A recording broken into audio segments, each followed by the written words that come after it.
Men mына компанияға келгеніме 1 ай, 1,5 ай болды ма? 1,5 ай, 2 ай болып қалды кажется.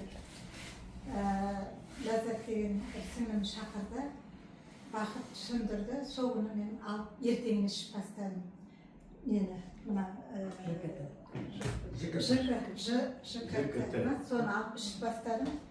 Менің асқазанымда өңештен операция жасаған. Өңештен. Қазақшасы пищеводтан жасаған. 18 жыл мен жылда тексеріп тұрам. Бірақ асқазанымда гастрит жазылмайды. Постоянно тамақ ішкенде, жаңағы қыз айтқандай, тамақ ішкен кезде менде давление көтеріледі. Сосын мен тәуекелдеп 1-еуін іштім, 2-еуін, 3-еуін іштім, 4-еуін іштім. Қазір осы кеше келіп 5-сін алып кеттім. Енді осы 1 аптаның ішінде мен Сарыағашқа барып келдім. Сосын Таразға келіп шлангы жұттым. Шлангы жұттым, енді мен гастритім не болды екен деп көрейінші деп. Сөйтсем, мынау бетке шығатын угры сияқты кішкене розовый болып тұр деп. Язва.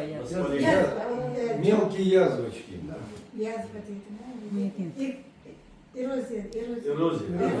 Покраснение будет. Эрозия. Сосын 1-2 күн бұрын тағы бір келіп кеттім. Мен мынаны ішпей қалдым. Уже ойлаймын, мен не істесем болады, бұдан ары қарай. Енді бізге жаңа жігіт айтқандай бұрын дискотекада жүрдік, қазір клиникада жүрдік. Ойбай, жаңағы жүрегің ауырады, стенд қою керек деп 1 апта тек бүйтіп жерге қарап қалдым. Өте настроением төмен шығып кетті. Сосын мына кісі келіп, жолдасымен ана жерде мына кабинетте сөйлестім. 1 ауыз сөз енді. Мен айттым, менде сондай не істеймін. Сен де тоқтатпа, мынаны іш, лотосты іш деп. Кеше енді алып іштім. Кеше мынаны неше күн деп алып қойған нәрсені ішкен жоқ едім. Кеше мынаны іштім, мынаны да іштім, лотосты да іштім. Енді мен Құдайдан тек бір тілегім денсаулық.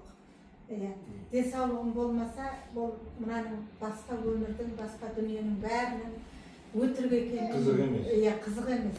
Өйткені осы жүрісіміз, осы тұрысымыз, осы сөйлесіп отырғанымыз, қыдырғанымыз, киінгеніміз, ішкеніміздің бәрі денсаулықтың арқасында. Енді мен жаңағы айтайын деп отырғаным, мен ақыл айта алмаймын ешкімге. Бірақ өзімізден аямағанымыз дұрыс. Өйткені бәрібір осының бәрі қалады екен. Бәрі қалады. Барып бір көйлек аламыз 40 мың, 50 мыңға. Неге біз мынаны алып ішпейміз, неге мынаны алып ішпейміз? Сол көйлек шифонерді қызығын көріп тұр. Неше көйлектер тұр, адамдар кие алмай жатыр. Баратын жеріне бара алмай жатыр. Денсаулық жоқ. Анау қызықтың бәрін көру үшін, әлемді көру үшін көз керек қой. Өзі бар болғаны 4.000 теңге. Қазір таксиге мінсек 3.000, 4.000 береміз. Анау суықтарда. Одан да мынаны алып 10 күн ішпейміз бе? Осыдан пайда болмаса зиян жоқ. Мен де көп нәрсеге сене бермейді. Бір адамның біреуімін. Біреу айтса, жаңағы құлағым былай болса да, өзім былай қарап отырып тыңдаушы едім. Қазір мен мына қыздарға да айтатыным, сіздерге де айтатыным, мына Қален мырзаға да айтатыным. Бұл кісі постоянно бет жүргізгенде мен қараймын да, бүгін де бір жерге айтып келдім. Мен енді елдерге айтудан қайтпаймын. Потому что мен ертең бетім жерге қарамай, мен ұялмаймын бұл продукция үшін. Кім ала ма, алмай ма, ол өз еркі. Бірақ біз айту міндет бізде. Біз жеткізуіміз керек, айтуымыз керек. Мен өз тілімменен, өз білгенімді айтып жатырмын. Мен маркетинг айта алмаймын, басқасын айта алмаймын, бірақ өз ішкен нәрсемді айта алмаймын. Өзім результат алып, Құдайға шүкір, постоянно запордан қиналатынмын. Өзімді постоянно. Қазір запор жоқ. Қиналмаймын. Шындығын айту керек қой. Қиналмаймын. Сосын тамақ ішкен кезде спокойно ішемін. Бұрынғыдай кекіріп, ақырып, ойбай, немерелерім арқамды мынау арқам ауырып бара жатыр. Уқала, анаусына уқала, мынаусына уқалатып жатырсың. Қазір спокойно. Ұйықтаймын да, ұйқым да тыныш. Құдайға мың да бір алғыс. Тосын. Алғыс.